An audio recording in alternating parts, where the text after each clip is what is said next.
रमज़ान के महीने में हम और आप रोज़ा रखते हैं। मगरिब की अजान का टाइम है 5 बजे। अल्लाह के प्यारे नबी फरमाते हैं कि अजान का टाइम जैसे ही हो जाए तुम फौरन इफ्तार कर लो। इफ्तार में देर करना ये यहूदियों का तरीका है। आपने फरमाया ला यज़ाल उम्मती बिखैरिन मा अज्जलुल फित्रा, जब तक मेरी उम्मत के लोग इफ्तार में जल्दी करेंगे तब तक भलाई के साथ रहेंगे। उसके बाद एक दूसरा आदमी आएगा, ये कारी साहब होंगे, ये मौलाना साहब होंगे,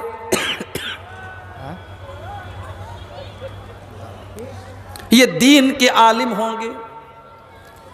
अल्लाह पूछेगा मेरे बंदे मैंने तुझे कुरान का इल्म दिया, तुझे मैंने कुरान का कारी बनाया, तुझे कुरान का आलिम बनाया, तूने क्या किया? बंदा कहेगा तअल्लमतुल इल्म व अल्लमतुहु आना अल-लैल व आना अन-नहार। ऐ अल्लाह मैं रातों दिन कुरान को पढ़ता रहा, पढ़ाता रहा, सीखता रहा, सिखाता रहा। ऐ अल्लाह मैं तेरे दीन के इल्म को दूसरों तक पहुंचाता रहा। अल्लाह फरमाएगा तू झूठ बोल रहा है, तूने इसलिए इल्म दीन हासिल किया लियुक़ाल इन्नहु आलिम, ताकि दुनिया तुझे अल्लामा कहे, तुझे आलिम कहे, तेरे इल्म का चर्चा हो जाए, लोग तेरी तारीफ करें, इसलिए तूने इल्म दीन हासिल किया।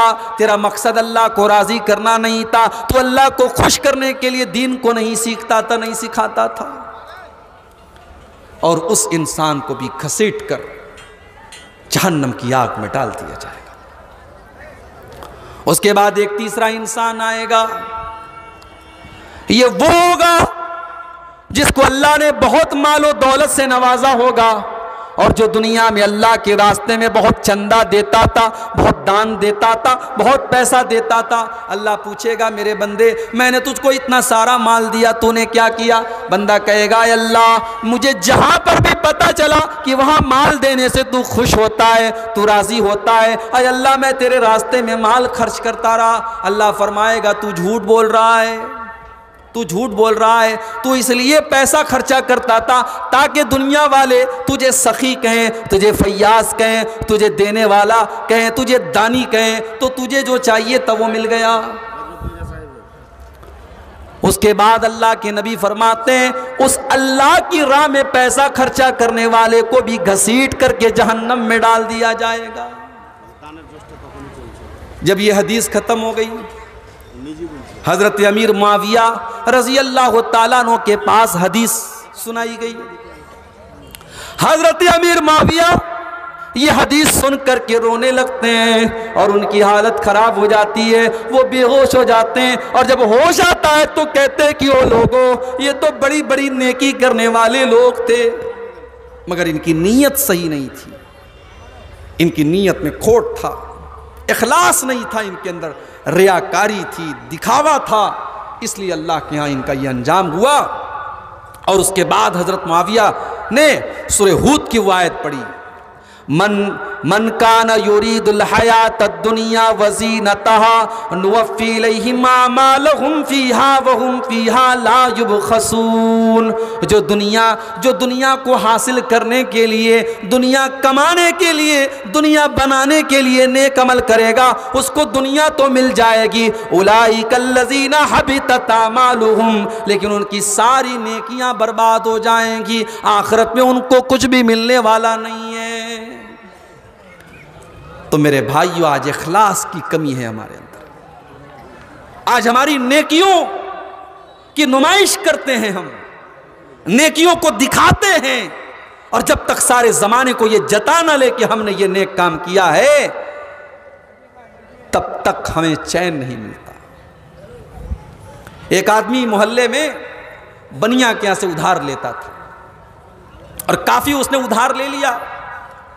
बनिया बेचारा परेशान था, ये उसका पैसा देता नहीं था। उसके बाद वो आदमी हज करने गया। अब जब हज करके आया तो सारे मोहल्ले में, सारे गांव में बड़ी इज्जत हो गई कि हाजी साहब आ गए, हाजी साहब आ गए।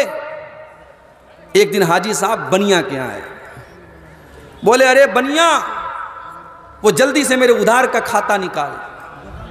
बनिया बहुत खुश हुआ, कि आज लग रहा है कि हाजी साहब हज करके आए हैं, उनकी आंखें खुल गई हैं, मेरा उधार चुकता करने के लिए आए हैं। बनिया ने जल्दी से अपनी उधार की कॉपी निकाली, कहा कि आपका इतने इतने का उधार है। हाजी साहब ने कहा मेरा नाम क्या लिखा है? उसने कहा अब्दुल रशीद लिखा है। बनिया ने कहा आपका नाम अब्दुल रशीद लिखा है? उसने कहा लिखो हाजी अब्दुल रशीद। मेरे नाम के आगे हाजी बढ़ा दो, मैं तुम्हारा उधार देने के लिए नहीं आया हूं, मैं बताने के लिए आया हूं कि आज से मैं हाजी अब्दुल रशीद हूं। ये हाल है। हज करता है इंसान, उसको अल्लाह को राजी करना मकसद नहीं है, उसको यह बताना मकसद है कि मैं हाजी हो गया। अपने अमल की नुमाइश। एक दौर था जब कहावत थी नेकी कर दरिया में डाल, आज वो दौर है कि नेकी कर फेसबुक पर डाल, नेकी कर यूट्यूब पर डाल, नेकी कर सोशल मीडिया पर डाल। आज तो नेकी की जब तक हम नुमाइश न कर लें तब तक हमें चैन नहीं मिलता। मेरे प्यारे साथियों, कल क़यामत के दिन जब सूरज 1 मील की दूरी पर होगा, अल्लाह ताला अपने कुछ बंदों को अपने अर्श का साया देगा।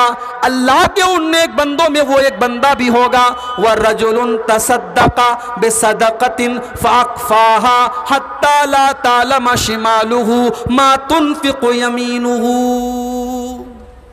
जो अल्लाह की राह में सदका करे, खैरात करे और बाएं हाथ को भी पता न चले कि दाहिने हाथ ने क्या खर्च किया।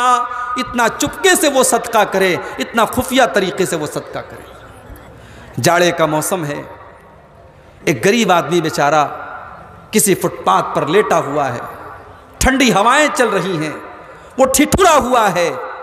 एक अमीर आदमी आता है, अपनी 4 व्हीलर से, अपनी कार से उतरता है और उस गरीब को कंबल ओढ़ाता है और चला जाता है।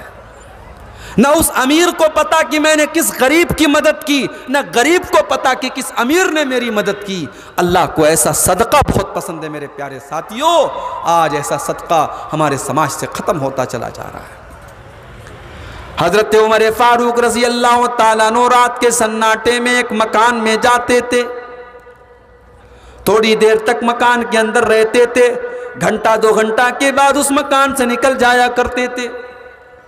एक दिन हज़रत तलहा रज़ी अल्लाह ताला अन्हु ने देखा कि रात को हज़रत उमर अपने घर से जा रहे हैं। हज़रत तलहा ने पीछा किया, देखा कि हज़रत उमर एक मकान के अंदर गए, दरवाज़ा बंद कर लिया और फिर 2 घंटे के बाद उस मकान से निकले। हज़रत तलहा कुछ नहीं बोले। सुबह हुई, उस मकान पर पहुंचे, दरवाज़ा खटखटाया, अंदर से आवाज़ आई चले आओ। हज़रत तलहा ने दरवाज़ा खोला, अंदर एक बुढ़िया औरत जो काम काज करने के लायक नहीं थी, बिल्कुल बुढ़िया हो चुकी थी, एक बुढ़िया औरत बैठी थी। हज़रत तलहा ने पूछा अम्मी जान, रात में आपके घर में एक इंसान आता है, वो क्यों आता है? कहा बेटा मुझे उसका नाम नहीं पता, मुझे नहीं पता वो कौन है। वो रोज़ाना रात को मेरे घर में आता है, मैं पाखाना कर देती हूँ, मैं गंदगी कर देती हूँ, वो अल्लाह का बंदा करके मेरी गंदगी को साफ करता है। न मेरा कोई बेटा है, न मेरी कोई बेटी है, मेरी कोई खबरगिरी करने वाला नहीं है। वो रोज़ाना आकर के मेरे सारे काम को हल कर देता है, मेरे कामों को निपटा देता है, मुझे खिलाता है, पिलाता है, फिर चला जाता है। हज़रत तलहा की आंखों में आंसू आ गए। कहा अम्मी जान, वो इंसान जो रोज़ाना आकर के आपकी खिदमत करता है, वो इस वक्त का मुसलमानों का अमीरुल मोमिनीन है, उसका नाम उमर बिन खत्ताब है। और उसके बाद हज़रत तलहा कहते हैं कि ऐ तलहा आसरात उमर तत्बऊ, तो कितना बदनसीब है कि तू उमर की गलतियों को तलाश कर रहा है, तू उमर की खताओं को तलाश कर रहा है। मेरे प्यारे साथियों, अल्लाह के यहाँ अमल के कबूल होने की ये दूसरी शर्त है। पहली शर्त यह है कि वो अमल अल्लाह और उसके रसूल के तरीक़े के मुताबिक, अल्लाह के नबी की मुहर लगी हो उसके ऊपर। और दूसरी शर्त यह है कि आपके अमल के अंदर इखलास हो, आपका अमल सिर्फ़ और सिर्फ अल्लाह के लिए हो। ये चंद बातें मैंने आपके सामने रखी हैं। अल्लाह से दुआ है रब्बुल आलमीन हम सबको अपने आमाल में इन दोनों शर्तों को पूरा करने की तौफीक अता फ़रमाए। अल्लाह हम सबको रियाकारी और दिखावे से बचाए। अल्लाह इखलास हमारी तमाम नेकियों में पैदा फ़रमाए। अल्लाह जब तक हमें दुनिया में ज़िंदा रखे, इस्लाम पर ज़िंदा रखे और हम सब का खात्मा ईमान पर हो। आमीन। व आखिर दावाना अनिल हम्दुलिल्लाहि रब्बिल आलमीन। वस्सलामु अलैकुम व रहमतुल्लाहि व बरकातुहू।